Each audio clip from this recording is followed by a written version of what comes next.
All right, everyone. We are here live. It's September 26th, and we are here with... Did you say September 26th? Damn it, I always screw the date up. My bad. It's September 6th. I'll figure it out one day. I do have the year right. It's 2023. All right. Well, we can shoot a show in the future. It'll be September 26th. All right. So we are here today. We've got an awesome special guest in studio. We have Ben Meyer. Oh, wait, it's me. That's you. Get your camera straight. I'll get my so date. used to going You get in the order. camera straight, and I'll get the date straight. What's going on, Ben? Hey, how you doing, man? Cool. And we have his wife, Kathy, in studio. Hi. What's up? What's up, Kathy? So I've been wanting to get Ben in here for quite some time, and I see him around town on occasion. I'm like, hey, podcast. And I give him an elbow. And he's like, yep. So I finally saw him at the Ministry show, which AKA is the Rob Zombie and Alice Cooper show. And I don't know if I reminded Ben or just asked him again, but A little bit of both. a little bit of both. And so here we are. He called me a couple days later and he goes, hey, let's do this. So I was like, fuck yeah. So we're going to talk life and times of Ben Meyer, and Kathy's going to chime in as the supportive role in this relationship, and we're going to kind of dig into what goes on in Ben's head. I've actually been a huge fan of Ben's since I was a young kid, and when I say young kid, probably 13, 14 years old. I was in a band, and I think at that time, Ben, that was Deranged Mentality, which was soon to be after that Artistic Butchery, and I had tons of questions about performing live and playing, and Ben was a huge musical inspiration. I was listening to a lot of his music, and he was just awesome enough to sit on the phone with me. This is back when telephones actually had the cord on the wall, and you actually had to sit in one place. And Ben would sit there and talk to me for quite some time about, just giving me advice. So I just, he's always been that dude that is just awesome at helping people out and giving an ear, and so it's always gone a long way in my book. So Ben, I appreciate you coming on the show. Hey, thanks for the invite. This is awesome. Yeah. Nice studio. Wow. Thank you. I'm trying to get this situated. One day it will be officially done. It looks awesome. Coming along great. It's always going to be a work in progress for Yeah. you. You're always going to find something else. Something.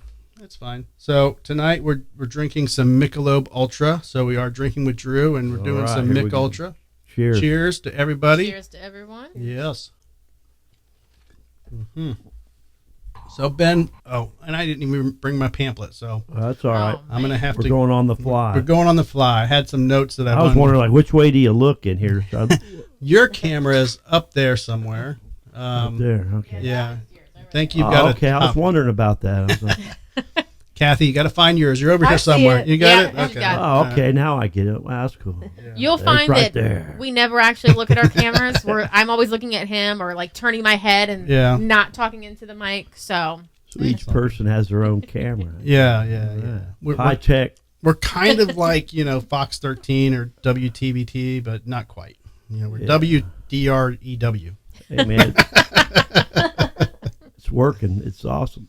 Yeah. So, Ben, I kind of want to go through, like, if I was writing a book about Ben, and that's kind of how I Wow. imagine this interview going. And, I don't know if it's going to be that That's easy. all right. Yeah. But, we had some meatballs and shrimp before the show, and we were chatting at the table, and I cut you off on a few conversations because I wanted to save them for the show. That's good. But you are still around Tampa a ton, and you play.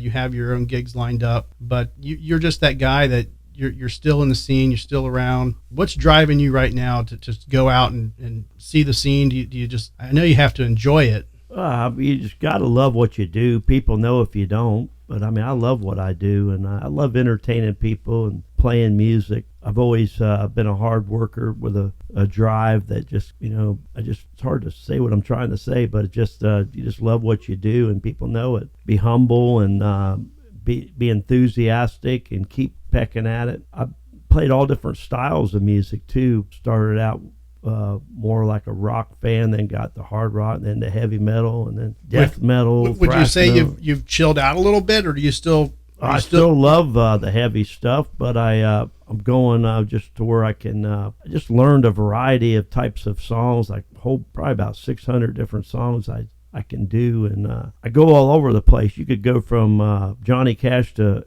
Ace of Spades, Mm-hmm. and people are going, wow, that's pretty crazy. Like, who the heck would do that? And I'm going all over the place, and somehow it works. I can make a living at it. And it's hard when you got 5 guys to all be on the same page. Everybody wants to do something different. And when you're in a band, it might not all have the same motives, and you might not want to do it full time. That was what I wanted, was something that was full-time musician. Right. And it's hard to find the guys that are on the same page as you and willing to work for, whatever it takes to make it. Not really like trying to make it big time. I'm just trying to be the humble guy out there, just enjoying life and playing music and entertaining people. It's not like I'm playing an arena or something, but it's just a small, humble audience. And you have played pretty big shows. I have played arenas.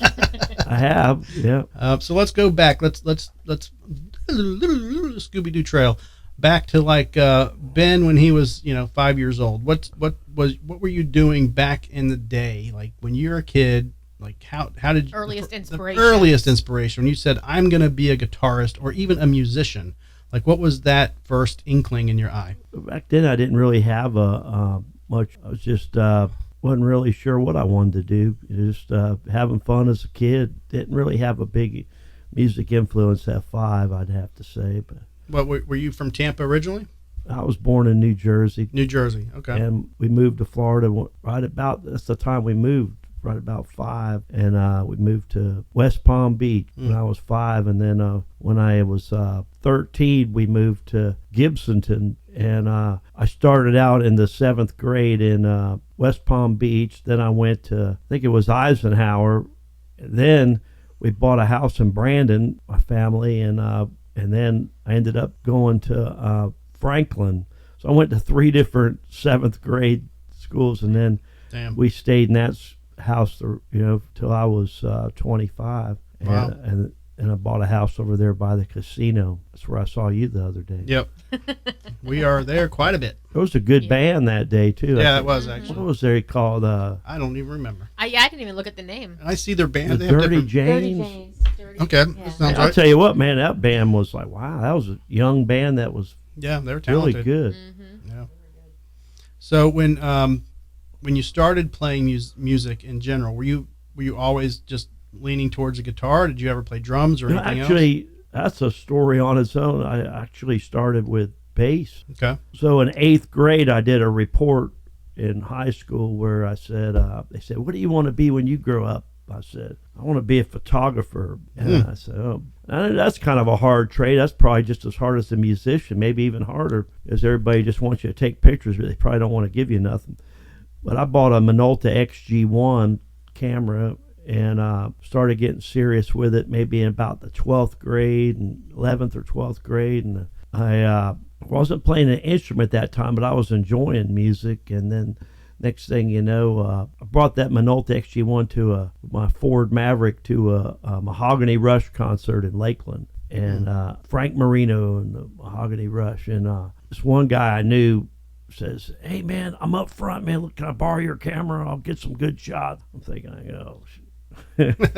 Yeah, he was very persuasive. I let him do it, and I'm sitting around and I'm thinking, like, where is he? And I couldn't find him the whole rest of the concert. And No shit. that camera dropped, and he didn't want to say nothing. So I had to hunt him down the next day, and I was like, man, that just totally sucked. And Wow. I was so here I was, like, I had to find him the next day, so I went to his house, and he was there probably. And he goes, I'll tell you what, I dropped your camera and I'll help you get it fixed. And it was back then, it was like $150, which was a lot in the probably 1981. Yeah. And he goes, I'll tell you what, I'll give you my bass guitar and we'll call it even. That's what got me started in the bass. Gosh. There you go. That's the best, like an accident. Yeah. And I started Changed your playing life. bass and just kind of playing along, and really wasn't that good, but I tried. I'd turn on some Sabbath or something and start playing along on that bass. And I jammed with this one guy named Jack Temfer, and I wasn't very good. I tried out for a couple bands. I really wasn't worth getting in. I just wanted to do something, I was happy. Right. And finally, I bought that guy Jack sold me his guitar. I still have that guitar. It's a Honda 2 Strat, and I would start playing that a little bit. wasn't very good with it, but I was, trying. Playing the first 2 or 3 riffs to like Smoke on the Water or something, and next thing I was showing other people the bass so I could play guitar to it, and started getting better at it. And next thing you know, start doing jamming with people, and formed a band, Nightmare, that had like Craig Huffman playing. And we used to go to this house on Windhorse where this guy Kenny played drums, but then actually it was Kenny that was the first drummer. Was that Ken Carg? His name was not Ken Carney. No, I forgot it. Kenny Thompson was his name. Okay. And we'd practice at his house, and he'd always have some different people jamming over there. It was just more fun, and just to have invite people over. And next thing he was kind of the drummer, and then he didn't really show enough interest in it. And then that's about the time we met Craig Huffman, and Fred was the one playing the bass at that time, most of the time, and I was starting to play guitar, sometimes bass. And then somehow that all turned into Craig Huffman, me, and Fred were the serious people, and we kind of formed a band. At that time, we got a girl singer called. I thought you were going to say you got a girl pregnant. I'm like, what? Hey. Okay, girl singer. What was her name? But no, her name was Gary-Loo. That was probably about 1982. I was 1982, okay. And did she ever go on to do anything? You don't see a lot of female vocalists, especially in Tampa. Yeah. She was, I don't know whatever happened to her, but she didn't, she was actually not a bad singer, but it was just like, really didn't fit our style, and she didn't show up for a couple gigs and left it to us to sing, or we just played songs without anybody singing. We'd play these like keg parties or Brandon parties where they turn on their headlights, and it'd be like a dust bowl, and have some pieces of wood on a stage. Hell yeah. I think Todd Grubbs played a few of those like back in the day, and I used to go watch his band. I forgot what they were called at that time. And you would pass out a few flyers, and there'd be like 500 people show up, and we'd be there to entertain them. And that was the difference back then. You did everything. You passed out flyers left and right. Now it's all social media and Facebook invites, and I don't even see those. And I get shows that I don't see them. They're not advertised properly. And the flyers were always the best way, man. You go to school, pass flyers out, stick them on Edwards Music or Thoroughbred or wherever. You just have them everywhere, and you'd get a decent crowd just based on the flyers. It sure has changed. Like, back in, you could pass out 100 flyers and have 400 or 500 people at the shows back in the old days. And, and I'd drive to St. Pete to put flyers in a record store, or go to all the different record stores and make sure you put flyers, and you'd have your little route of places to go to. And now it's all just Facebook, but I don't know, something about the flyers is something that was really cool. I really liked it. The art of the flyer was always so awesome. We hand wrote, drew our own images, and tried to make your own kind of font with Deranged Mentality or whatever band we were in at the time. But yeah, it was always fun just trying to really make each flyer unique. And there's you'll see like on Facebook now with some of these group pages, people posting up images of the old flyers from like 1983 and 4 and 5. You're like, wow, man, that was I don't think you even see flyers anymore. You don't. You see people post photos of old flyers. Right. I don't see anybody doing flyers anymore. Maybe just a flyer for their show on a digital format, but not nobody just passes them out at a bar. They should bring that back. I think it's just because back in the day, like you were saying, you would stop at certain music stores, and they would have a specific area for upcoming shows, and people would go to stores then. Now people are buying everything online. They're expecting social media to keep them up to date on everything, but it gets missed because your algorithm is wrong or whatever it is. And I think that's the reason why, because everyone expects the computer to just tell them when shows are coming on, and they just take it for granted and they miss it. Yeah. I miss that. I miss those days. So when you were playing, were your parents supportive? Well, they didn't really care for it that much. I mean, they didn't discourage me, but they weren't really too excited about it. Maybe because the guitar might be a little too loud in the house, but they weren't totally unsupportive. When we finally started getting popular with Nasty Savage, it was we had a opportunity to go to Europe to tour, and it really wasn't much money involved or anything. And my mom said to me then, she goes, well, you know what? Even if it doesn't work out, just go tour the world and have fun. Right. And that was encouraging. True. Yeah. That's good. She never really liked the style of music I was doing, but you know, when you're a kid, your parents never usually like what the kids do in general. Right. You know, that's how it is. But I can understand that. Yeah. Growing up, my brother played drums, so you know, my mom had to deal with me practicing guitar and him pounding on drums. You know, 5 days, if not 7 days a week. She had 3 jobs just to stay out of the house. Yeah, exactly. Yeah, she literally did. So I understand why now.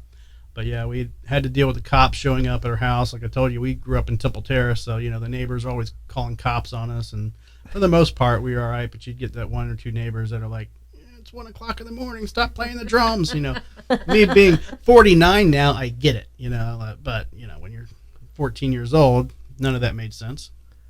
But we had one guy show up in a bathrobe one night. He had moved in, and he seemed like a cool guy, but, you know, he just showed up one night in his bathrobe. We had like 20 people in the house kind of partying, playing, you know, the band, and he just, that look on his face, I opened the door, and he's like, "Come on, man, it's 1 o'clock in the morning." And I'm like, okay, I get you. I get it.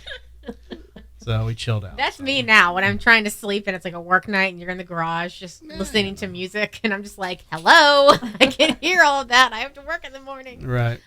So yeah, supportive parents definitely help. What do you think if, you know, were they trying to push you into any type of career? Like what would you be doing if you weren't playing? It was kind of crazy when I had just graduated high school. I wasn't sure what I wanted to do, and I went to real estate school. Oh, wow. And I took the crash course. It was like I think it was like a 4-day or course, and I said, well, I'm just going to go for a full blast, and I really studied, paid attention, and I went to Orlando and took the final test and got my license, and that was about the same time that we were really starting to get things going with the band. Mm-hmm. So I didn't keep my license active, and the real estate scene to me at that time was like a full commitment. Right. So I just kind of abandoned it and stuck to the music, and so I got all that license and everything for nothing, but it was still an accomplishment. I did it, and right. I heard that's really hard to pass. It was, man. They give you these sentences that are like million words.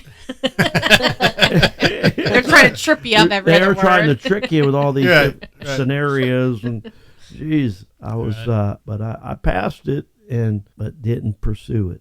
Did you sell a house? No, I never. Once you get a license, you got to go through. You need several $1,000s just to get to get started, and that's what I was so busy doing the music that I didn't really pursue it. Gotcha. All the bandmates were like, "Dude, you're getting too serious with this career stuff. We need you to stay here." And you know. That's when things were very fun and serious, and never pursued it though. And I would work just a regular job, and then by the time it was time to go on tour, you know, you'd say, I got to go on tour for 3 weeks, and then you're probably going to lose your job. Most jobs don't understand that. Right. And so at that time, this is like 86 with Nasty Savage, and I was working at a job for a few years, and when you come back off tour, they go, man, we can't use you anymore. Right. And that's what happened, and I ended up working for a temporary service till our next album came out so we could do another tour. And it was just like, it's so hard to hold a job. They even stuck me at like a garbage dump. I wrote a song about it, you know, it was like, but they stuck me at a garbage dump, you know. It was like I was working really lousy jobs, but just to be able to play music and be able to go when I wanted to go. But man, it's definitely a hard path if you're just in a band that didn't quite get to that level you wanted to where you can be self-sufficient. Right. So how did, and I promised you when we were talking about the show, weren't going to have a podcast about Nasty Savage, and that's not at all what I want to do. But I do want to touch a little bit on it because it's a big part of your life. But how did that whole process start? With the snowball effect of, okay, you're playing, you're kind of, this is a hobby. Like who did you meet first that started that process into Nasty Savage? Back in the garage back there on Windhorst, it was me, Fred Dragishin, and the Kenny was the guy who his parents owned the house, but he didn't really show enough interest in it. And then at that time we found Craig Huffman, and so he was the drummer in the original Nasty Savage. Me, Fred, and Craig Huffman. Did you guys plan from that point on? Was that okay? Well, we are Nasty Savage at that point. No. So then Craig goes, I know this crazy guy, and he introduced us to Ronnie. Okay. And Ronnie came out and he sang a couple cover songs or something. I can't remember what they were, and we didn't really give him an answer, and we were kind of unsure. But Craig was pushing for him, and then Ronnie saw us at a party or something, and maybe a couple weeks later, he goes, hey, man, what's the deal? And finally we gave in, and he goes, well, let's name the band Nasty Savage. And there it was, me, Craig, Fred, and Ronnie. And we played this house party many times, like little house parties. But then sometimes we got where it was real serious to where there wasn't nobody there. It was just us trying to get something going. And did any of the songs from that period make it onto like production? And I believe releases? So. Metal Night, I believe that was before Dave was in the band. I believe that's it. Okay. That was probably 1980. That's the middle of it, 1982. Wow. And that's when I was using that Hondo 2 Strat, which I still have, that I got from that guy Jack Temfer. And I was using a PV at the time, and we were playing at this house, and we practiced almost every night, just to try to get as good as we could.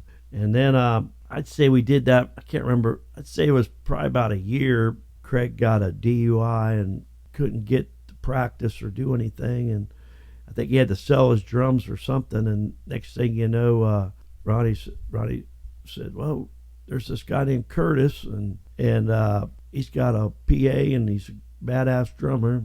And then we, at the same time, while we had another guitarist, Dave Austin, and that became the first album.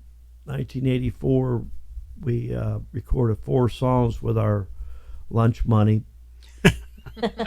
And 4 songs, and down in forgot the name of the place, but it was off of Bayshore. A guy named Ken, I think it might have been called Progressive Studios. I do remember who you're talking about. Oh yeah, okay. And I remember that was the time there was like a hurricane coming like through, and the whole Bayshore was like flooded, and I was driving my 72 Plymouth Fury down there, and it was like, that's where it got the name The Boat. The water was up to the door level. We're all in there like going on the way to the studio, and the water's like halfway up the door, and we're going, oh dang, man. That's awesome. They recorded a demo, and Ronnie was good at promoting it and writing letters to people, and right. And one thing led to another, and next thing you know, we got an offer to be on Metal Blade, right? It was one of their compilation albums. What was that called? Those things where they have like 10 different bands. Yeah. What was that called? The Metal Massacre, I think. Yeah, something. Yeah, they do that. And we did one song, and then with that one song, they gave us another contract for a full album deal, and they wanted to sign us for about 3 or 4. They wanted a 5-year deal, and we said, "No, man, we ain't signing no 5. We're big time.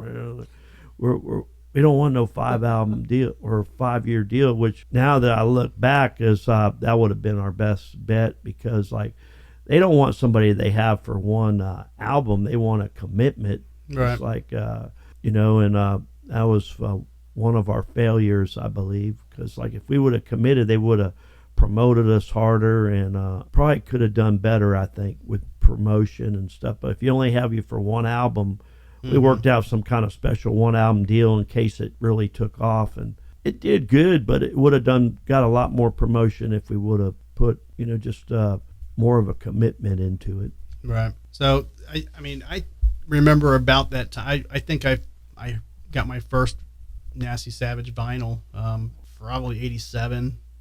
I want to say that was around the time. It could have been a little later. And I took it to my cousin Mike, and I'm like, Mike, man, have you heard this? And he's like, oh yeah, man, it's fucking Nasty Savage, dude. Like that's, he acted like I was, an idiot. And so he actually knew Richard Bateman, and so he basically called Richard, and he's like, hey man, talk to my cousin Andy, and so we actually ended up going over to Richard's house once, and he was a little later in the band, right? Or yeah, what year did you say? 80. I want to say it was like 87, maybe.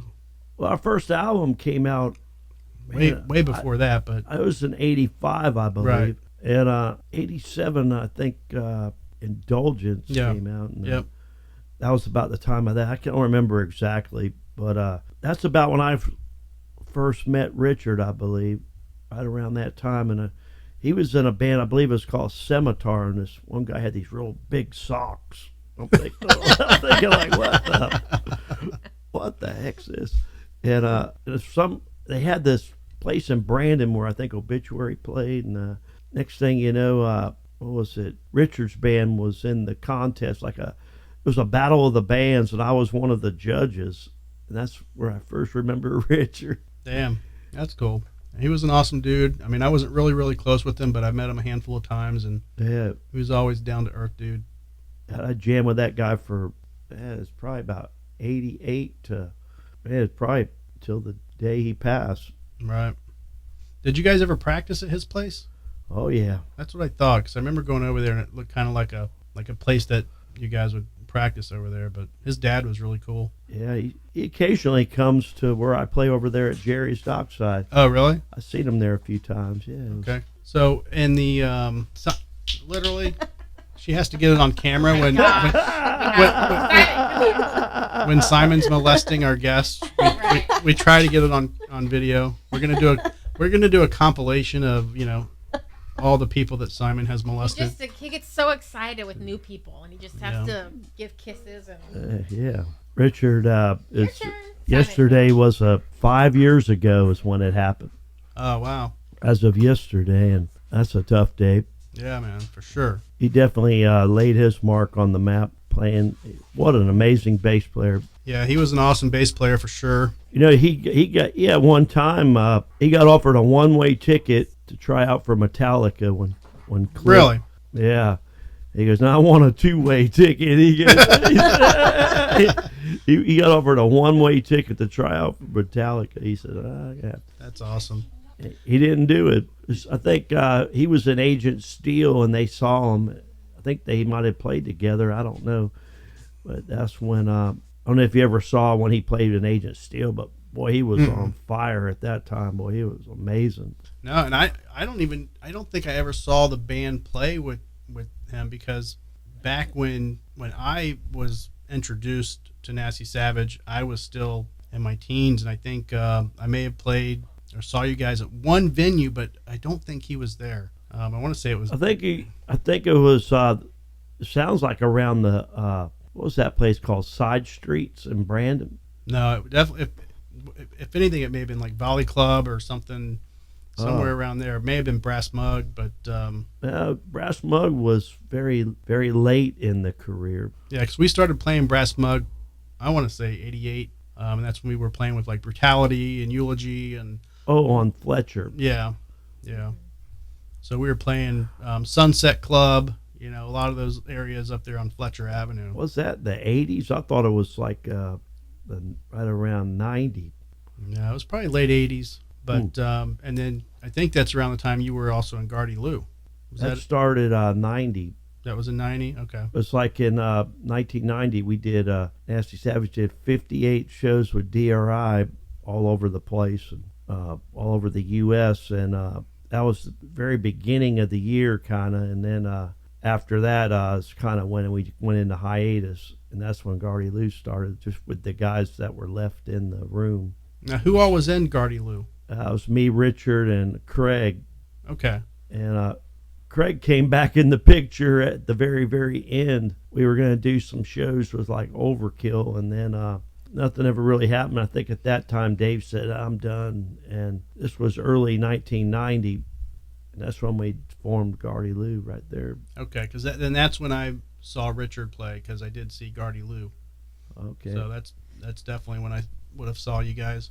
So moving forward a little bit, so you guys were reformed and playing a show at Crowbar, which is a show that I think I reached out to Dave and I was like, hey man, I'd like to shoot this show. He's like, yeah man, sure, come out. And I may have hit you up too and said, hey man, I want to shoot the show. And so that's I guess that's when the show that I remember you guys getting back together. It was the Curtis Beeson, the benefit for him. I believe that was 2006 or 7. Mm-hmm. And we had a lot of great bands on that. I remember it was a packed house. And, yeah. Remember Glenn Benton showed up. Yeah, he did. They played a set. And Obituary. And I can't remember. I think I was even playing acoustic outside or something at that time in the little crow's nest there. Right. But it was amazing turnout, and it helped out Curtis a lot. Yeah. And I think we played a couple shows after that, like a festival with Dio and Twisted Sister and Motorhead over there in Germany I think that was the Bang Your Head Festival. And Motorhead was there. I got a picture with Lemmy. Richard took it, and a picture with Lemmy, and he used film. And then when he was getting back in the plane, they did some kind of thing that something that messed up the film. And there's the picture with Lemmy. Bye bye. No shit. I was like, God dang it! The one picture, sucks, man. the one picture I want more than anything. I did get some good ones with like Udo and what's the drummer of Motorhead? I got he's amazing. Yeah, I don't remember the name. Yeah, it's you got everybody except for Lemmy.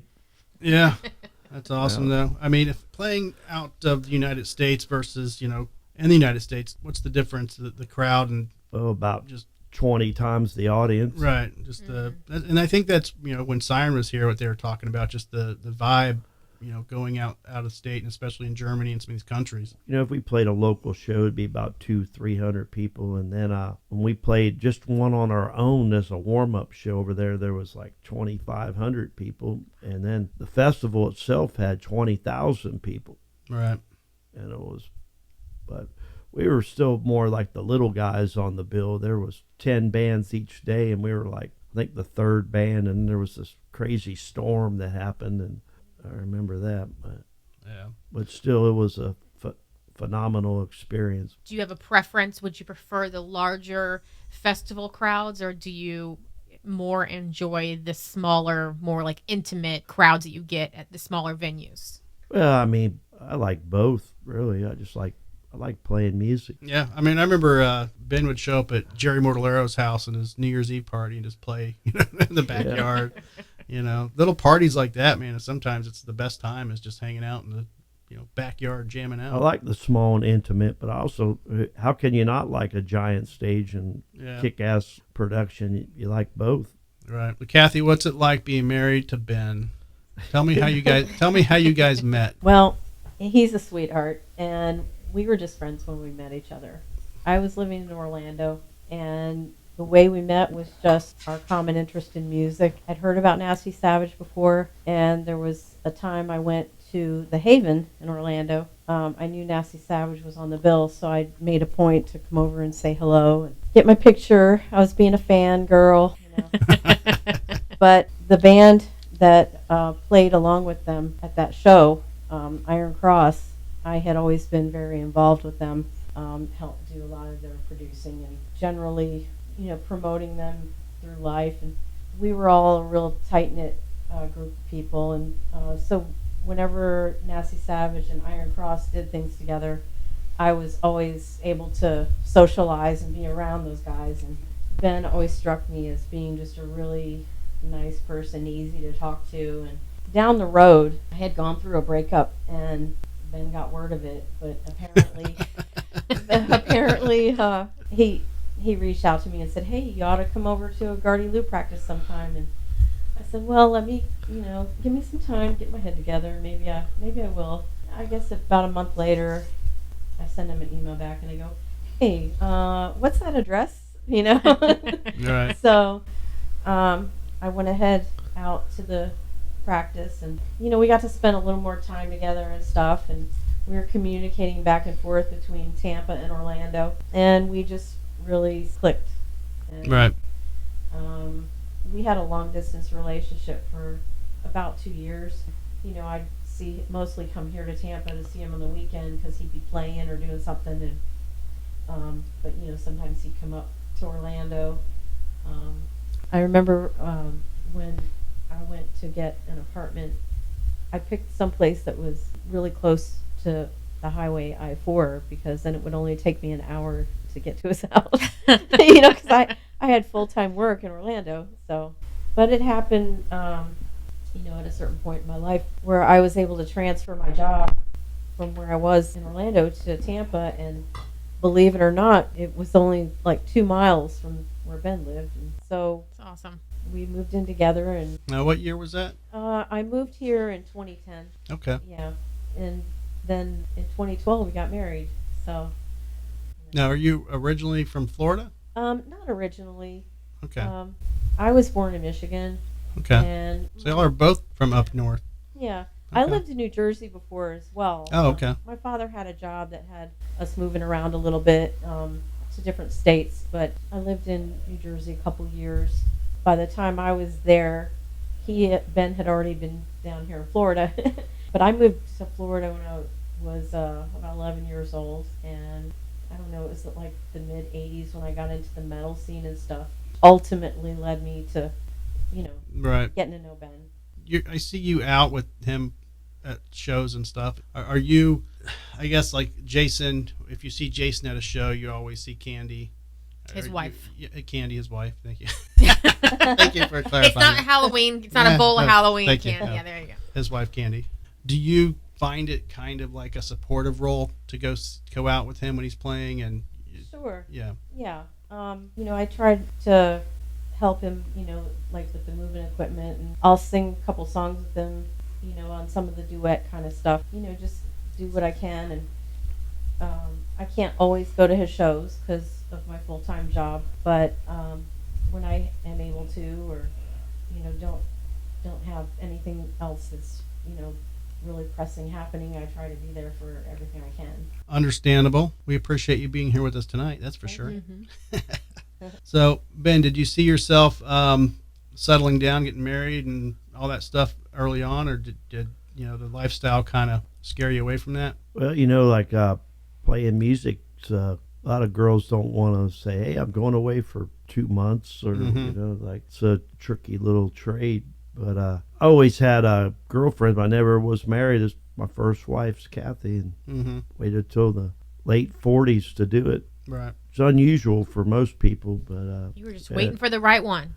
that's it. Yeah. I've been through 2, and she's I've been through none. yeah. I'm gonna die an old crazy cat lady. So, Ben, are you when you go out? I know you play a lot of covers, but you kind of put your own twist to them. Are you still writing? Yeah, I write a little bit, not as much as I should. I need to get back into it. If you were to write now, obviously, you're probably writing more stuff relating to like the acoustic. There's no rules in life. You can do whatever you want. It's like I was messing around. I got this thing from Jerry Mort where like a pedal that just lowers your tuning on the electric, and was making up some stuff on there. I said, wow, this sounds so cool. And I don't know, there's just no rules, but but I think for what I'm doing now, the acoustic would be the best route for me, because I'm playing all these little Irish pubs or beach bars or river bars. Like I play every Tuesday over there at Jerry's Dockside, and they've been wonderful, man. That's a beautiful little scene. And 6 years on a Tuesday, I never would have thought a Tuesday would be so fun, but man, it's been wonderful. That's That's cool. awesome. Do you ever foresee yourself playing in a metal band again? Possibly, you just never know. I haven't really been pursuing it, but anything's possible. So, as far as Jerry's, what are some other places that you're frequenting? Tomorrow I play at Papa Beer. We were just there. Literally just there for the first time. They got they got some kind of pre-game party where they have me play for 4 hours tomorrow, 4 to 8. Oh, because Nice. NFL Football. starting tomorrow. right? Yeah, so right before the game, they have me playing, and that's something different. But man, it's got like quite a few people interested on the event, like 100 or more. Yeah. Nice. Their food's really good there too. Yeah. Then just got asked to play Saturday at the Dade City Tap House this morning. It was kind of, like for Saturday, which I get a lot of last minute gigs sometimes. People just come up to me like, hey, can you play? Mm-hmm. But Well, I mean, that's never. At least you have the circle going, and Yeah. it seems like you're doing fine. And yeah, I even play like old folks' homes, believe it or not. hey, This one lady that was like a big fan of mine that was like about 85 years old, named Gladys, and she fell off a bar stool at one of my shows, and they took her to the hospital, and I went to visit her at the rehab. was she rocking out, or did she Yes. just have an episode? Her favorite song was like "Proud Mary" or something, and she fell off a bar stool where I was playing, and If the story ends with she passed away, I'm going to feel bad for laughing. well, she did pass away, Oh shit. but it was much later. Okay. But I went to the old folks home in the rehab center and just volunteered to play her a few songs to cheer her up, just to be a nice guy. And the next thing you know, the guy goes, "Hey man, you need a job?" Yeah, okay. And I've been there for the last 7 years. Well, at least he That's kept it awesome. playing music, and he was like, "We have some sheets that need to be changed back here." There's this one lady in this I thought you meant music, man. this one lady was in there like today going, "Play me some Hendrix." She's like 99 years old. "Play me awesome. some Hendrix. I was at Woodstock." That's awesome. She says something like, "Groovy, man." That's awesome. With the way the scene is now, I know you get out there a lot. How do you see it, compared to what it was like in the early 90s and 80s? Tampa is, to me, it's kind of a strange place to be from, and watching the bands, because you have all these, the Morbid Angels, the Cannibal Corpse, the Obituaries, the DSI, that have kind of, they rooted here. And I think Tampa's kind of a hard scene to please because we're so used to, I think we're spoiled. That's true. We're used to seeing those bands, and even Nancy Savage was a part of that rooting. So now when I 49 years old, I go out the Brass Mug and I see a band. It takes a lot to impress me, and not that I'm not enjoying the music, but it's kind of like that that high that you're used to getting so high because you're seeing these bands that are awesome, and then it's like, okay, now you've got to impress me more than what I've been impressed in the last 30 years because we've just seen it all. True. I don't see too much that impresses me like it used to. Right. That's for sure. You see a lot of the young kids starting out, and the screamo bands, and you see a lot of digital. We were talking about this with Must Not Kill that was in the studio a couple weeks ago. A lot of digital music being added to like live music, a lot of track recording, a lot of just you can't go anywhere without somebody having an earpiece these days, but still, now it's just the digital tracks left and right. The stuff you're seeing live isn't even live anymore. It's just, Even the big bands. yeah. Yeah. So I don't know. It's just, It's changed quite a bit. In the old days, it was more raw. mhm. But I don't even think there isn't really that much stuff that impresses me, like the bands that I do hear, like in the 80s and 70s, 80s, 90s, man, the people didn't have all this Facebook and everything where they're not on it all day. They were writing songs, Right. working hard on them. Now it's like everybody's focused on, it has too many distractions, and it takes away the quality of the music, I think. I don't know. It's just Right. my speculation. Brad from Must Not Kill says, "What's up, Ben?" He's on our chat. Hey, box Brad, over how here. you doing, brother? Good seeing you at Rob Zombie. Yeah. So I agree. That's what we were talking about. And, it's one thing, I guess people do it in the studio, but to see it live and just overdone, That's what we were saying yesterday too, is that the new music now is so digital and computerized and enhanced that it gets rid of the rawness of the instruments and the live plays and what you used to get when Yeah, you for bought sure. records and that kind of thing. So it's just, I think the live music has even followed the digital format where it's just so much, there's so much production that it gets rid of the rawness and the live and the actual like talent that goes along with it. Yeah. I mean, I miss seeing bands fuck up on stage. Like, you don't even see that anymore because it's so, even if a guitar player screws up, there's something going behind him that covers it up. I saw a dude playing live at the Brass Mug, and I could tell he, like, got it, backwards, and he's like, and he looked over, and he's like, you couldn't even tell. I'm like, you couldn't even hear his. Oh, wow. Yeah. I was like, what the fuck? Like, if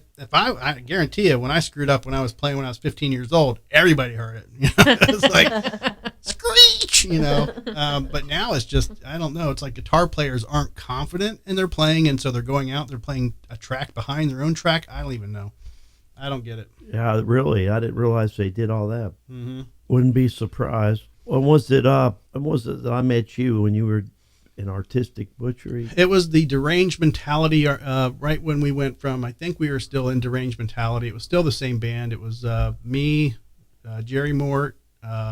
Jerry was in Jerry was in our band, yeah. Oh, really? Yeah, Cass Kring, and yeah, that was the Deranged Mentality. And actually, before Deranged Mentality, we were in a band called Rage, and that's when me and Matt were in the 5th grade, like literally 5th grade, and he was, Wow. my bass player. I love that you were in the 5th grade, which means you were 10 years old, and Yeah. you were in a metal band called Rage. Yeah. What did you have to rage about at 10 years Hey, old? my math teacher was a bastard. Okay, we were Mr. Campbell at fucking Temple Terrace Elementary. Yeah, we were. So we would walk from Temple Terrace Elementary School over to Edwards Music on 56th Street. Yeah, I remember that. And we would talk to Bill forever. That's where my mom bought all of our equipment. And so we would sit over there and hang out, and he would let us grab any guitar off the wall. I ended up talking Matt into buying a Cort bass. I had an Area Pro 2 guitar, and it was the first time I ever messed with a Floyd, because those were actually kind of new back then, and or at least to me. And so I was like, well, we're going to sit here. And our band room was kind of like a side room in Edwards Music. Like, Bill would just let us sit there and jam out. We didn't even have a drummer yet, but we were writing music left and right. And this is kind of how your influences kind of find you. You would listen to some of the stuff that we were writing and like, that's a Slayer song. I'm like, no, it's not. It's a key different, Like, what time period is that? Oh man. That was probably 86, 87. Oh, okay. Yeah. And then we met Jerry, and Jerry introduced us to Cass. And a funny story, like when we met Jerry, he was like, man, let's jam out my guitar. I've got studio lights. And I'm like, okay, cool. Matt lived right around the corner from Jerry, like on Opus up in Temple Terrace area. And so we go over to Jerry's house expecting like studio lights. He comes out with a Light Bright. Remember the Light Brights? He comes out with a fucking Light Bright, and he's like, man, check this out. We can put them on stage, and it just looks just like a... And I'm like, dude, that's a Light Bright. Like, I mean, they kind of do look like light brights. Let's not look well, into them I'm now, not but saying they do it look doesn't, but there's, you remember the Light Brights? You Yes. poke the holes in them, and you make the designs, So that was Jerry's studio light. So we always joked about that to this day. So we met Cass, and we were playing he was playing drums right up in Temple Terrace. Like, everybody lived pretty close to each other. But that's kind of the segment from there: Rage, Deranged Mentality, Artistic Butchery. But Artistic Butchery is when we actually started playing out, and Brutality gave us a big bump with playing out with them. And I want to say that's probably how we got on some of the bigger Brass Mug stages, and even playing down in Ybor a couple times. Is that the scene where you met Ben and were able to pick his brain and ask all the questions to help you do better? I don't know the band thing? I don't know exactly the first time I met Ben, to be honest with you, but it was literally one of those things to where it had to be. I'm guessing it had to either be at a Brass Mug show or a Gardy-Loo show, because it could have been a Gardy-Loo show. Did you ever play with Savage in the old days? No. Oh, okay. No. I wasn't sure. No, we played with Brutality and a few times, and then because I know when I used to help book shows at like the Sunset, that was around right 1990, maybe 89, 90, and I had y'all in my list of bands to call. Yeah, we played there. We played the Sunset quite a bit. Actually, I've got an old photo of me, Matt, and Cass outside of the Sunset Club. I want to say we probably played there 5 or 6 times, maybe even 10. You know, we load my mom's 1987 Ford Escort up to the brim, and fit as much equipment as we could, and then Cass would show up with his stuff, and yeah, man, and that's there wasn't a lot of people sometimes, but yeah, but it was always a good show. Bands wanted to do it, and it was a venue that allowed it.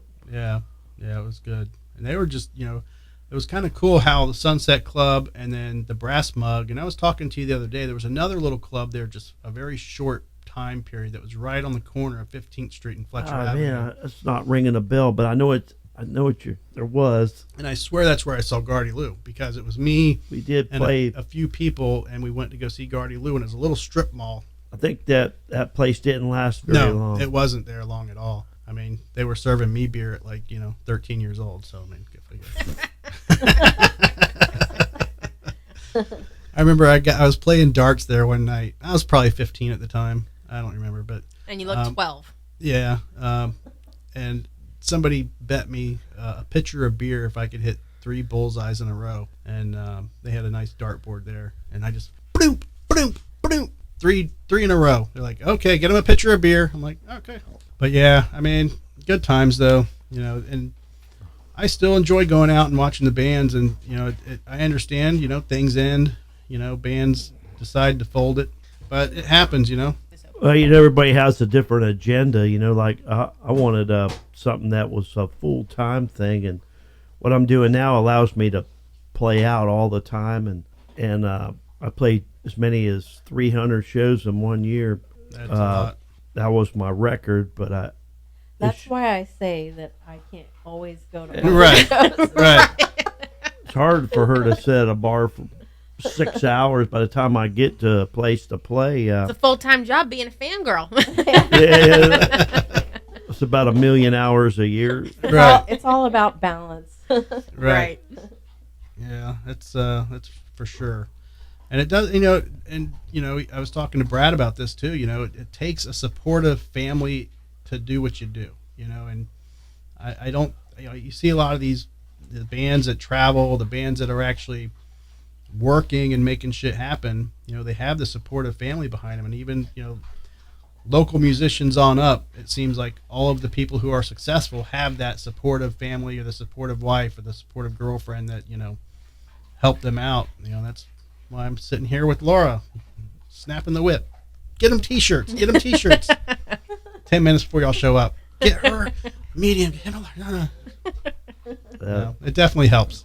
Definitely helps. And it helps to have a dog that eats all the ice that's in your cooler. That's what you guys are hearing in the background. Yeah, that's what you hear, Simon eating the ice. So. Keeping him occupied so he's not humping the guests. Right. It's very true. Dog loves ice. Yes, he Yes. does. He's a big dog. He's about as. I'd say if he could stand up on 2 legs, he'd be as tall as me. Oh, yeah. Oh, yeah. For sure. So, Ben, besides music, what are Ben Meyer hobbies that you get into besides the writing and all that? What's kind of crazy is me and Kathy do a lot of walking. Mm-hmm. I'm like a crazy walker. Like say 4 days last week, I totaled 100,000 steps. Are you serious? Holy shit. Wow. Oh, no, wait, wasn't it? It's like a whole pair of shoes. Yeah, Oh, 100,000. Jeez, Yeah, We 100,000 go through a steps. lot. And Man. Friday that night we saw you, I had like close to 32,000 steps that day. Man. Jesus.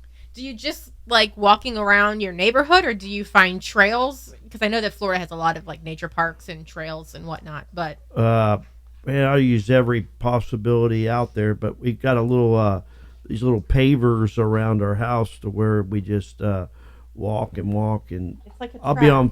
be listening all to the way around the music house. and just walking. Okay. Or if I'm talking business with somebody or just talking to a friend, I'm walking. If I'm talking, I'm walking. It's kind of a So sitting in this chair right now is driving you crazy. You're like, let me That's walk all around. right. It's all right. Grab that leash, walk out my strap a front door. GoPro on him and just let him go. You want to go? You want to go walking? Yeah, you want to go? Simon will take take you your for dog for a walk. Simon will I'll take take your- you for a walk. Trust me. I bet. Yeah. Walk. He knows this neighborhood well. Oh yeah. That's a kind of a crazy thing, but we use all kinds of techniques, but we got the path around my house. You'd be surprised. You just Neighbors probably think I'm nuts. We just walk around, man. Sometimes I might even have the guitar in my hand and I'm playing a song. Probably think I'm freaking nuts. Do you know your neighbors? Like, we get along with our neighbors. Yeah, here. We have beers and hang out in the garage. They're my one neighbor, Laren. He's very cool. Follows me on Facebook. He's probably gonna watch this. Cool. Awesome. What's going on, man? You guys, he knows what everybody's doing in the neighborhood. Yeah, one of those, huh? Yeah. That's our Joe. He's the regular on our Tuesday show. It's a good thing. It's a good thing, Yeah. It makes you feel safe. Do you guys do the Busch Gardens or any of the? Oh yes. Yeah, we got the paths to where we use it kind of a way to get some serious walking. Oh yeah, for sure. You walk in Busch Gardens and you're getting 10,000 steps just walking in and out the door. Yeah, you guys are like, fuck the tram. That's Right. Yeah, we don't. That's exactly what we do. We got this covered. But walking kind of keeps you alive, I think. Yeah, I don't like the roller coasters. I just want to go walk around and see all the animals. That's kind of what we do. We just walk. I like the roller coasters, but I don't want to wait in line for an hour. That's true. But like if I like the slow days when it has a brutal rain, and then like Friday there was like a brutal rain, and then all of a sudden there's nobody there. Right. And you got to get on all the coasters you want if you want to, or just walk around and buy those $15 beers. Right. Exactly. Yep. Golly, man, it's $15. It's insane. It's more than 15. It's like I bought 2 beers. It was like $33. It was Jeez like, are you Louise. kidding me? Yep. I used to work at Busch Gardens when I was 18. I think between the time I was 18 to 22. And so You did security. I worked in the security office. I did dispatch and all that shit, but I was working the night that the Kumba opened. Wow. And so that was a big event. That was a long time ago. Yeah. It was about the 80s, wasn't it? And they had a 12-year-old girl die that night on the Kumba. She had a heart attack Oh, on the Kumba. wow. That is why I don't go on roller coasters. That's when you find out you have a heart condition. That was like my favorite ride. Yeah, I love the You Kumba. told me that. Yeah, well, but it was. I haven't been on it in a while, but it used to be like the smoothest roller coaster. I think ever. it's very smooth. Yeah. Now they got some crazy roller They coasters. got that there, but- Gwazi, the new Iron The Gwazi. Iron Gwazi, yeah. That's pretty smooth. I used to go on that. What was that one before it? Where the wooden roller coaster. Oh, It yeah. was. I think it was called They Gwazi. had that, and then they had Python was like the other original first roller coaster. Yeah, That but was- toward the end of the Gwazi, when it was getting old, where you go on that thing. oh yeah, that was Oh, ridiculous. God, no. Yeah, Rattle your brain. It was like, oh my God, I left that thing with a headache. yeah. I think that's when they tore down and they just redid it, right? I don't think they tore it down. I think they just added the iron supports to it. Oh, Well, So okay. does it still? It's still just up and down, right? Because the wooden one didn't have any loops, right? It's the Or am I Iron wrong? Gwazi have loops. I think it does. I think it does. And it's- Oh man. But it's smooth. You go on there, it's smooth. Yeah. I don't know. They fixed the little bumps.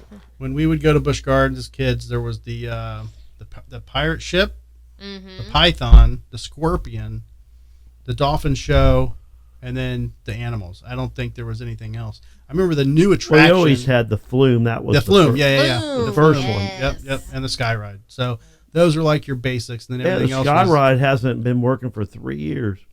Wow. Has it been that long? Didn't they used to have a tram too? Oh, Like What do you mean? long time ago, That- they used to have that- a The tram. monorail? The monorail. Monorail, Yes. yeah. That's Yes. what I'm thinking. Yeah. Yeah. Man, yeah, because that's funny because we had two dispatch when we had the monorail dispatch, then you had the security dispatch, and they both worked on two different channels.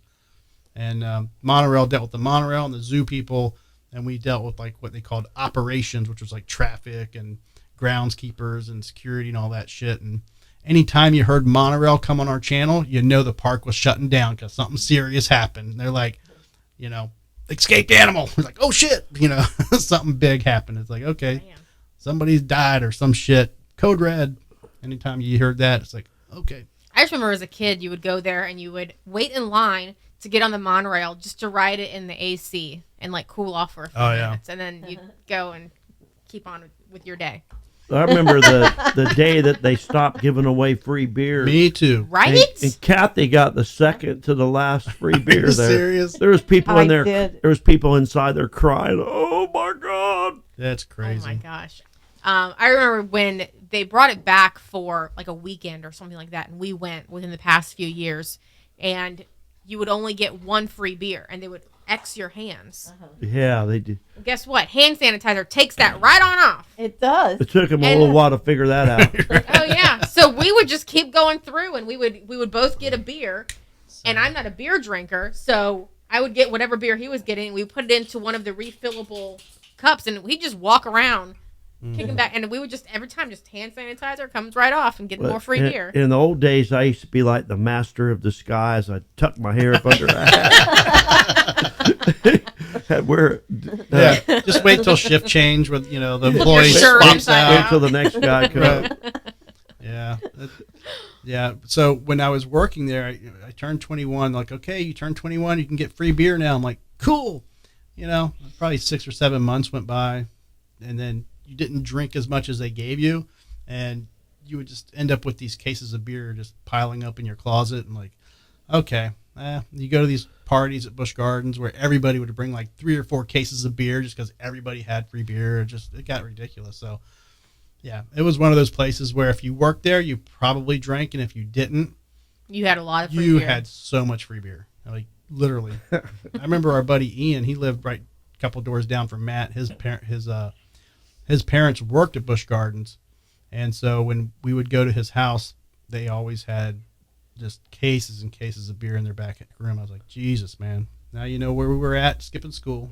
You remember the escalator that they had into that factory back in the Oh, yeah. Yeah. Mm-hmm. That thing went up. Yeah, it was- Back when you could do the tour, yeah. you walk in, you smell the hops. Yeah. They did boiling. tours? I don't Yeah. remember doing Yeah, tours. at the brewery. When did that end, Ben? I can't remember. Oh, shit. After I left in 93. So In the no. 90s? I left in 94, I think. But yeah, it was still going on then, and I think it was shortly after that. 'Cause a buddy of mine Probably worked why I there. don't remember it. It shut down maybe 2 or 3 years after that. So I want to say mid to late 90s. They probably didn't, look too kindly upon 10-year-olds doing tours of the.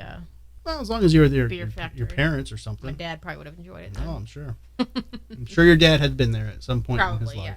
yes. So we saw a post. Is Heather okay from the Brass Mug? We just saw a post about something. Yeah, I think she lost her mother. Oh, is that what? I think Okay. That's what I saw. Okay. It's unfortunate. It sucks, but in this scene, it's like you get so close with the community, and as you get older, it's like you see things happen, and it's, Yep. definitely sucks. None of us are getting out of here alive. That's the damn truth. That is. And by the here, truth. you mean the show. Right. Simon's gonna make sure of that. Simon. Simon's being mellow now. Right. He's probably got Getting- brain freeze. He's embarrassed that he was chewing on the dang He's rug. not a chewer, so that's He's amazing. never done he's that before. Froze a few brain cells. Those I Something. I don't know. Well, Ben, man, I appreciate you coming out, man, and you're always welcome, both of you. If you want to come out, and even like I said, you could bring somebody and hang out and sit on the couch or take a chair, and just be a part of the show anytime you want, man. We're not too far away from you. No, not far. What'd it take you? 20 minutes to get here? Yeah, something like that. Yeah. Yeah. Yeah. Yeah. So you're always welcome out here, man. And I can't always guarantee the meatballs, though. Yeah, those were some really good meatballs. You want to take some with you? We got a little Tupperware. literally Yeah. has so many. Take some meatballs. Drew Bad Balls home with you. You made those Sam's meatballs your own. Yes, I have owned the Sam. I'll turn any fucking meatball into a Drew ball. Tell me what. I can get those meatballs from Publix, from Winn-Dixie. You just give me those frozen ones and pour them. I'm not sitting behind the counter doing the old, You ever go in Sam's and just kind of wander around and check All the out all time. those samples? all the time. And now We were complaining. We were complaining that they put the sample carts now in the worst possible locations. They That had- cause traffic jams in Oh, all yeah. their main.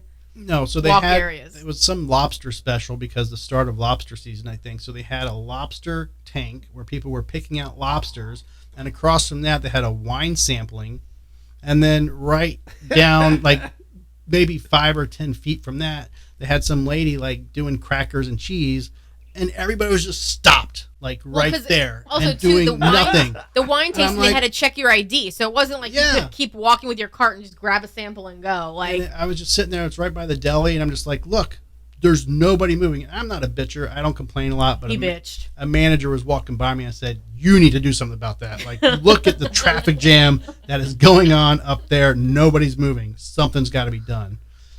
Traffic jam. It was literally traffic jam. Worse, actually, than the hurricane traffic that was Jeez. piled up. Wow. It was a nightmare. Yeah, so I'm at Sam's all the time. Like, you could see I live 30 seconds from it. So it's like, okay. 1 mile. Yeah. Life 360 told me. Yeah, she 1 literally mile. tell that story. No, so last week I'm at work and I get this text and it said join Drew's circle and I'm like, what is it? It's like Life 360 and I clicked the link and Life 360 is an app where you can create like your own circle, so your own little group, and it's made for like families or spouses, you know, and it tells you when anyone in your group is on the road. It'll follow their path. It's like a little Google Maps thing. It'll tell you their top speed. The free subscription is kind of like basic, so that's what you get. But you can do like a paid version. It'll give you like accident notification. Like if you get into an accident, it'll call like 911 or whatever. It'll notify everyone in your circle. So there's all these cool features to it. But so every time a drive is completed, people in your circle will get a notification. Drew finished a drive and give like the breakdown of it. And so I just happened to check my phone and I look at the app and it says that you're walking, and it was 2 miles an hour. I was in Sam's Club. Yeah. I was literally. So I sent him a message and I'm like, oh my God, it even tells me how fast you're walking, Yeah. not even just driving. I was in Sam's Club pushing my cart with my meatballs and everything that I just bought. 2 miles an hour. She's like, I can see you walking. I'm like, damn. So it's beneficial. I either do nothing and I'll sit at home and work, or when I'm out, if I have to leave the house, it's because things are nuts and I'm all over the place. That was yesterday. So yesterday I was all over the place before the show started and trying to get shit done. And she's like looking at the app. She's like, Jesus Christ! Like I was crisscrossing Hillsborough County. Yeah, I was literally doing this. One thing about that place is you they say, Kathy says, pick up a head of lettuce. You got to pick up about 8 of them. Right. Yeah. Yeah. You don't need 8 of them or a box of cereals like this big. Right. Yep. I saw they had 2 of those. They had the golden, I forget, but they had 2. You walk in, they had the big old box of cereals. I'm like, we usually get the small milk. We got to get milk at Publix. And we The always half-gallon. usually get a half gallon. Usually goes bad before we can go through a whole gallon. But I'm Yeah. just like, we couldn't even eat that much cereal if we Right. wanted to. So, and you look at the cheese and it's like, oh yeah, I'm going to buy, 300 slices of cheese. But we usually, so we go to Publix if we want to go grocery shopping. But for beer and like show stuff, I mean, they've got good deals at Sam's. You get those roasted chickens and The Mac and chicken's a cheese. bargain, $5. Yeah, for you can't beat it's that shit. You can't Tell them beat- about the pizzas. yeah, pizzas. That's what we usually do for the show. We had pizza last night, so I didn't want to re-pizza today. But we usually do like a pizza or 2 before the show. There's a $9. From their cafe. Yeah, you the can large. get a hot pizza. Yeah. Huge. Oh, Like from the $9. front part. Yeah. Oh, all ready to go. Mhm. Okay, I got you. Yep. So The we whole usually, thing is like $9 for like a meat lovers. Yeah. So we usually do crazy. a pizza. And those little shrimp platters, I think, were like $20, which I'm a shrimp fan. Some people aren't. Ah, that's cool. Reasonable. Mhm. Yeah, Yeah. not a bad deal. Yeah. Mhm. But if ever you're in the neighborhood, I know you're working Tuesdays and you do your shows every Tuesday, so you can't come over for the regular podcast, but we can always do an extra one. Yeah. You can always just come hang out. He's working from home all the time. That's Pop cool. in, have a Yep. beer. Yep. It's a, Yeah. This is a special edition. This is Yes. a special edition, Yes. the Ben Meyer edition. Well, thank you. Mm-hmm. Yeah. And how many guitars do you own right now? That's a real good question. I don't even know. But in the 20s. Really? Wow. Wow. I thought I have 4. I have a 12 string in the closet, and then these hanging up. I bring 6 guitars to a show. Really? Even like That's a lot of loading and unloading. Like for a a Jerry's- show. I work myself a little too hard. So at the Yeah. Jerry's Dockside type shows. I have 6 guitars with me. I bring a lap steel, a ukulele, a dobro, electric guitar, acoustic guitar, and a cigar box. Okay. 6 guitars. You need an extra cigar box? I was gonna say, I if have you 100. we have. Oh, look at that! Wow. We do. Yeah. So if Wow. did you make it yourself or did You you know, I buy got a it? friend that does. Yeah. Well, if you want to send some pictures to your friends, we got a lot of cigar boxes that would Wow, make look them at that. really Yeah. cool. Not even So- just the ones on the wall. There's more in the garage. I'm a- Some that would make really cool cigars. I'm a cigar smoker. I like Oh, cigars. okay. And so we'll go to Cigar International and buy a cigar or two, and then they'll have that box of, cigar empty boxes boxes, where yeah. they're just empty, and they're like, sell them for $1 or so. And Sometimes we'll go there and they'll be like, just take it. yeah, if I buy like $50 worth of cigars, they're like, take a box. But so Wow, those are to me, cool. it was like, I'm going to decorate the studio, and That's I've got nice. a lot of room. They're left, nice. but- They're very decorative. Yeah. Mm-hmm.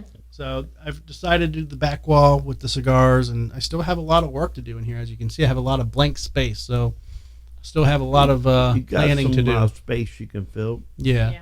Well, the initial plan was it was still just half the regulars, half the studio size because it was 2 rooms. Is this a garage? No, this was No, 2 bedrooms. It was 2 bedrooms. He took a wall down. Yeah. And so that's how we got the 2. And the original plan was when he just had the smaller room, he was literally going to like wallpaper every inch of the walls with cigar boxes. And then we realized that's a lot of work. It's a lot of work. And then we also realized that you wanted much more space than what the 1 bedroom was giving you. So you're like, the wall's coming down. Yeah. And of course, the wall we started to decorate was the wall that came down. So we Right. had to take all the cigar boxes off, yeah. and then it came down. And cigar boxes aren't very soundproof, so that's added the soundproof foam, but these things bounce sound off of them left and right. So I tried stuffing socks in them to make them less, I guess. I won't. What, they bounce Yeah. the sound? Yeah, the wood on them just bounces the sound a little too much. But I thought by putting socks in the cigar boxes, it would muffle that and make it, help with it. But it doesn't really. So as the person who does the laundry, as I'm missing all of these socks, and I have no idea what's going on, and then I don't even know what made me open one of the boxes one day, and like 6 socks fall out of the box. I'm like, what the hell is this? And I start opening all the boxes, and they're all stuffed with the missing socks that have been gone Yeah. for 6 months, and I'm like, Now, but most of them, or because we have 3 wiener dogs, as I told you, but most of those socks had wiener dog holes because the puppies would chew the socks and leave like little holes in them. And I would show her the sock. I'm like, hey, can you fix this? She'll try to knit it up a little bit, and you give fix up it, after but- sock number 20. yeah, but I had probably 50, 75 socks, crammed into these things at some point.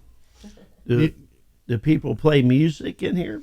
Not so much. Jason was actually playing my amp last night. I have not, and I could, and I think I was talking to somebody about this.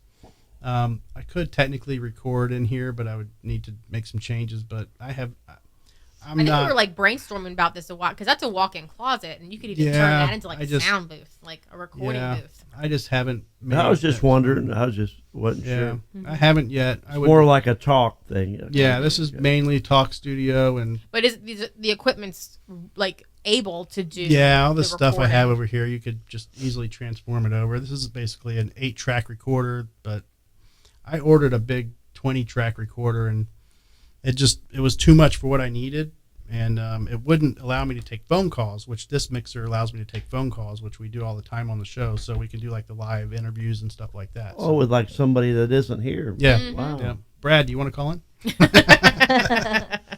Brad, watch it. Yeah, well, I don't know if he is. He was, but yeah. That's the one thing about YouTube is they don't tell you who's watching. It'll just say It's like, YouTube Live. Yeah. Yep. We're live right now on YouTube. Oh. So, but yeah, so we'll do the live show and then call in, Brad, mofo. Yeah, Brad's gonna call. Yeah, we'll do the live show and then I'll edit the live show and post it up again later as an official edited show. So it works out pretty well. I'm still learning. I'm not a professional You're doing sound a good, producer by any you're stretch doing of a the good job. imagination, but it works out, man. How long you been doing it? I think we started our first show in October. October, yeah. Okay. Yeah, and I don't even know how many we've done now, but so I have the website drinkingwithdrew.com. There we go. There we go. Grasshopper, call And, for. yeah. What's up, Brad? Can you hear? Hey, what's going on, man? What's going on? Good on, Brad. So, as you Yeah. can see, we can get phone calls from people who are listening. What are you up to, Brad? You're just sitting at home listening to this show. Yeah, I have a back injury. That's so what I the heard. last couple of days I've been Yeah, I tore it up pretty good, so I don't know what the hell I did to it. Is Getting it at old, least I a good guess. story? You were saving a cat from No. being run over. You're know. fighting a lion. No, it's just, saving a bunch of nuns and a bus from a fire. Write a song about it. You just sneezed wrong, who didn't hasn't you? heard that story? You just sneezed wrong. Yeah. When I hurt my back, it's either I sneezed wrong or I'm filling up a fish tank with some water. Right. Or you like kicked in your sleep and you like threw your back out that way. Yeah. Yeah. So it's I not do going it to... like I do it every time. I was doing stupid yard work, and I That's freaking another did one. something, and Okay. and now I'm all screwed up. But it's getting better. I've been stretching it out, as they say. Yeah, that's cool. So we're speaking with Brad Mader from Must Not Kill. He just happened to be tuning in to Ben's show. Brad, it's not going to affect your tour, so they're going to be going on a tour up north here soon. Yeah, I saw that, like about 3 shows. Yeah. Mm-hmm. Cool. Yeah, it's the G-Spot tour. Yeah, right, the G That spot. sounds like something Gardy-Loo would do. So what is it? It's Gainesville, Florida, Gainesville, Two Georgia. Gainesvilles and a Greenville. Greenville. Okay. Yeah. All right. Cool, man. Yep. Yeah, it should be fun, man. I'm looking forward to it, man. It's about time we hit the road a little bit and do some stuff. So Right on. see how it goes. So you're officially out of work? Yeah. Is your injury like work preventative? No, I work at home a lot. Oh, okay. So it hasn't really affected me at all. Okay. There's some physical stuff I need to do there, but obviously with this, I need to take a couple days. So yeah, I'm still working. Okay. Typing. No. You're doing it. I thought you were About it. slaving it behind the wood of guitars. You're typing now? Come on. Oh, no. Yeah. That's all Not good. me. Yeah. All right, man. I'm still waiting for my custom Dean guitar.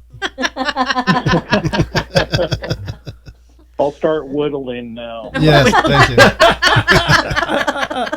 So, I don't know. Ben, do you know? So, What are you doing with that pocket knife and that piece of maple? Oh, exactly. it's a long story. Yeah, we played shows together 20-something years ago. Oh, wow. Damn. When did Must Not Kill start? Yeah, well, 2004. Oh, that's about when we I were think that's playing around when I shows. met you. Yeah, okay. Yeah, Wow. yeah. We did a few. Good to Did, see you're still doing it. Wow. Yeah, I can't quit, man. Yeah. Yeah. Yeah. The only thing that keeps me half sane. I don't know what the hell else I would do in my free time if I wasn't, trying to write some songs or something. I'm sure, Ben, you can relate to that. Yeah, I hear you. You've been playing. I'm glad to a lot see you still longer than doing I it, have. man. Good to see you at the show the other day. Yeah, it was killer, man. Did you see the whole thing? Yeah, I You didn't saw top every out like band. some people I know. You left after minutes. I know He you. saw the crowd entertainment, too. I know you weren't happy with Filter. Ugh. Why was that band on that tour? I don't get it. No clue. They got to change their name to Filler. Right. Exactly. Yeah, no, that. That is So true. good. Jeez, I never even saw that one. Thank you for that. Filler. That's a better. Yeah, I just thought they had that one hit, but it's like, even live they were just blah. Yeah. The guy I don't sitting know. the guy sitting next to me to my left was the biggest Filter fan in the world. Oh, yeah. And that was the only reason he bought tickets to the show was to see fucking Filter. And I'm like, really, dude? Like, and man, God. when they came on, he just went insane. But I was in my head, kind of laughing that he came there just to see Filter. But then when Ministry came on, I'm like, well, I can't really rag on the dude because I basically came here just to see Ministry. So I get it, but To be honest with you, that's why I went. I saw Ministry a long time ago, Lollapalooza, and all those shows that they did back in the day. But yeah, I thought they were excellent. yeah, oh man, they tore it up. I thought it was funny with Filter when they ended their set. The guy next to you was like, "Oh man, that's it! Like 4 songs." And then you turn and you look at me, and I'm like, "Fuck yeah, only 4 songs! Thank God." Thank you. Couldn't take another Yeah. one. I was like, thank goodness. Get them I off think the during the fucking- whole set, I was like trying to fasten the noose and just end it all. Mhm. Yeah. Yeah, it was crazy, man. Couldn't deal with it. When was that Lollapalooza? I can't remember.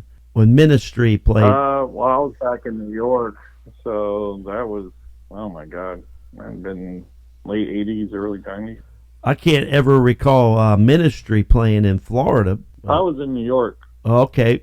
Yeah, I lived in New York until I came down here in 2001. So Oh, okay. I was in New York before that. Yeah. That was when I did my stint with All Out War, and did all the touring and all that stuff with those guys up there. What band? I was in All Out War. Oh, okay. Yeah. 'Cause I remember a band called At War. Not me. Yeah. we had the three names. Just like Must Not Kill, I can't escape it. Must Not Kill, All Out War. Well, cool, Brad. Thanks for calling in, man. And when are you coming back on the show? Whenever you'll have me, man. I'll come in. Whenever you got something cooking, let me know, man. I'm there. No, you're missing my meatballs tonight. Maybe we'll get yeah, I heard that, man. I was like, man, you get those pizzas and you get all fancy with Ben Meyer, shrimp and shit. Yeah. He probably got you good beer and everything too, right? He gives us like Bud It's Light. just Mick Ultra. Ben requested Mick Ultra, so that's what we got. He's not that fancy, beer snob like you are. With your chocolate beer. He Hey, you likes like the those chocolate stouts, though. Bro, that shit was so good, though. Yeah, he's been trying to find it. Well, he Hey, said when it. I come next time, I'll grab a 4-pack. Sweet. All right, bro. Well, thanks for calling in and Yeah. showing Ben that this call-in feature actually works. Wow. Right? We're fancy like Applebee's. Oh my God! Don't Well, quote hey. country. I'll tell you, Ben's one of the true diehards around here. And for anybody listening, you haven't gone to see Ben do his solo stuff, definitely go check it out. He's a great performer, a great entertainer, and better yet, a great friend. I've known him for a long time. So, Ben, keep doing what you do, buddy. Hey, thanks, Brad. Thanks a lot. Definitely, man.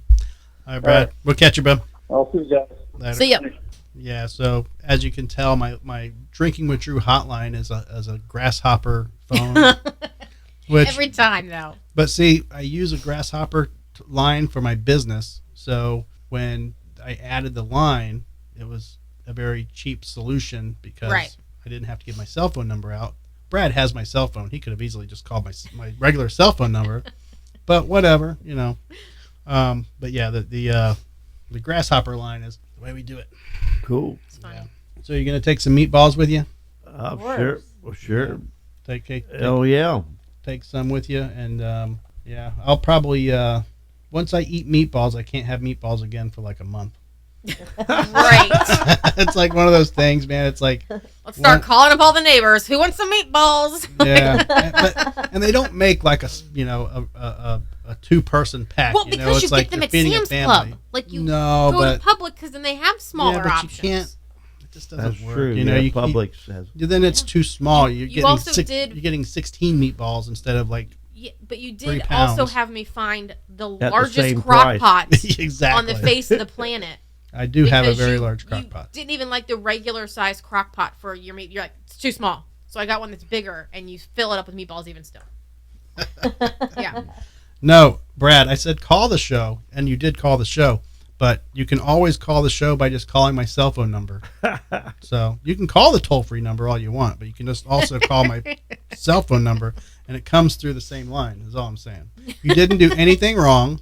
Exactly as you were instructed. You did To the exactly T. Perfect. as I said, but you can call the toll-free number, which we can post here online, 1-877-225-DREW, or you can call my cell phone number, which you're a friend. You have my cell phone number, so anybody that's a friend that has my cell phone number can just call my cell phone number. I'm just not giving my cell phone number out on the air.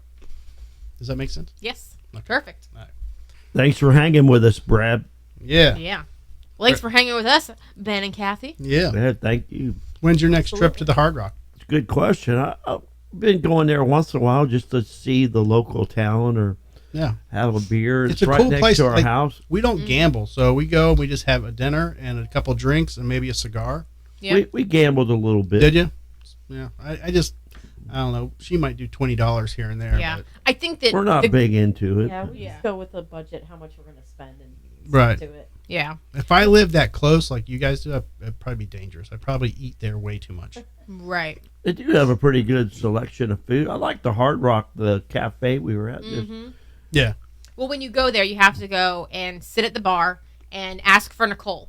Yeah. Nicole's She's the best. bomb. Yeah. How She was often there you that go night. there? We were going like 2 or 3 times a month. We've slowed it Mhm. down probably once a month now. But Yeah. it's just Cool. we're sporadic. Like we'll just That's about once a month's enough. yeah. Mhm. We'll wake up and just be like, "What do you want to do today?" I don't know. And we'll just Yeah. fart around, and the next thing you know, we're like, "Let's go to the Hard Rock." Well, the night when we just saw you recently, I didn't even tell her we were going. I'm like, what am I wearing? Am I wearing like jeans and a t-shirt? Am I getting dressed up? What are we doing for dinner?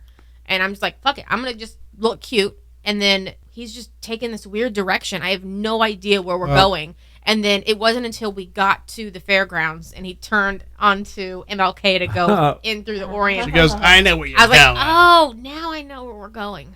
Well, she always asks me, where are we going? Because she wants to know if we're taking the motorcycle. Right. You know, are we going to... You got to know how to dress. I mean, I dress the same way no matter where I'm going. Jeans and a t-shirt, jeans and a t-shirt, jeans and a t-shirt. I'm easy. She's like, am I wearing a foo-foo, a 1-1, a ding-dong? I'm like, I don't know. You dress however the fuck you want to dress. A 1-1 and a ding-dong. Yeah, I'm like, whatever. You dress however the fuck. So, but yeah, I get it, but and we'll get out. We'll just start driving. And sometimes when I'm driving down 301 or interstate, I'm like, still thinking, where are we going? Like, I still, just don't know. Like, I'm probably the most. It's that's a good way to do it. You just go wherever the car takes you. Man, it's like, we do that. My birthday, I go. She goes, where do you want to go? I go, I don't know. Let's just get in the car and go. Yep. And we kind of stopped at all these oddball places we don't normally stop. And, you guys ever go to Jesse's in Brandon? man, they got the prime rib. That's man. Amazing. One. We don't go there too much, but once in a while. Yeah, that's kind of maybe once every 6 month dealio for us. Yeah. I was working at Jesse's because they used to have one in Temple Terrace on Fowler Avenue. I don't remember that one. Okay. So I worked at that one. I was a busser back when I was probably 15 years old. And it was a busy Friday or Saturday night, like packed. We're on a wait, and we're just trying to clean tables left and right and get people out and in, blah, blah, blah. And it's probably like 8 o'clock. And all of a sudden, out of nowhere, you just hear this gunshot. And people were like, what the fuck? Everybody gets up, hauls ass out of the restaurant. People were leaving their meals, like chaos. Shots fired inside Jesse's. They had that huge, like even in Brandon, they have that big fish tank. They had one 5 times the size in the Temple Terrace Jesse's. And they had one huge, I don't even know what kind of fish it was, huge freaking fish in that thing. Amazingly, the shot did not puncture smash the tank up. So come to find out, this guy was sitting at a table, had a small gun in his pocket, and he reached across the table to pick his infant up from his wife. They were handing the child across the table to each other, and the gun falls out of his pocket and shoots him in the ass. Oh my God. And this guy is just laying there on the floor like, He didn't shoot his kid. Yeah, I know. Didn't shoot the fish tank, didn't shoot the kid. We all lucked out. But kind of find out he was an off-duty fucking TPD cop. And so, yeah, everybody was like, dude, what the fuck? And I guess one of the bartenders hit the panic button. So, like, 5 minutes later, Temple Terrace Police Department shows up with their fucking guns drawn and people running all over the place. You know how much money they lost that night with everybody dipping out on the checks? Probably 15 grand. I don't even know. Tons. But, yeah, that was... and then they had Jesse's by Busch Gardens for a little while. And, I didn't know that. Yeah, and then but the one in Brandon, man, that was the original. It's been there forever. So still there, still kicking. Yep, dude named Frank owns it. Always owned it. Yeah. Who's got a pee? You. Me. Yeah. This is around the time where you say, okay. Well, we've been going for an hour and 40 minutes. That's a good show. Nice. That's a good show, good. Ben. We're good. Yeah. I mean, I could sit here honestly, man, and pick your brain for fucking all night, but I know you got places to be and things to do. And work to do tomorrow. Well, some of us. Some of us have work to do. She's always got work to do. Always. Fucking the legal field never stops. I'm going to stop saying what I do for a living. Yeah. I'll say it online. She's a paralegal. Nope. I do not do that. Do not ask me. I cannot give legal advice. She'll I don't knock want to her- talk about your shit. I don't want to tell. Go talk to an attorney. Not me. My emails are bad enough, but so I probably have 100 at a time. She'll knock hers down to like 80 and go into work the next day and they're like 200. And it will stress me the fuck out Yeah. being at that number. But see, I get my emails on my phone. You sometimes do something. I refuse to do it. It will stress me out all day. Nope. Whatever. Anywho. All right, y'all. We're going to call it. Again, thanks, man, so much for coming out, Ben. Hey, my pleasure. Thank you, Kathy, for hanging out. And again, anytime you guys want to come out, seriously, Yeah. make Just it happen. call and be like, hey, Yeah. I'm in the area. Oh, All right. and we're going to show it again just because Brad and Must Not Kill, they're the ones that did this this video for me for the Drinking with Drew show. This is a Must Not he Kill did song. that? Yeah. Oh, wow. This is a Must Not Kill song. Tell me one. Let me see if I'm gonna fuck this up. You are. All right, guys. We'll see you next week, Tuesday, 6:30 p.m.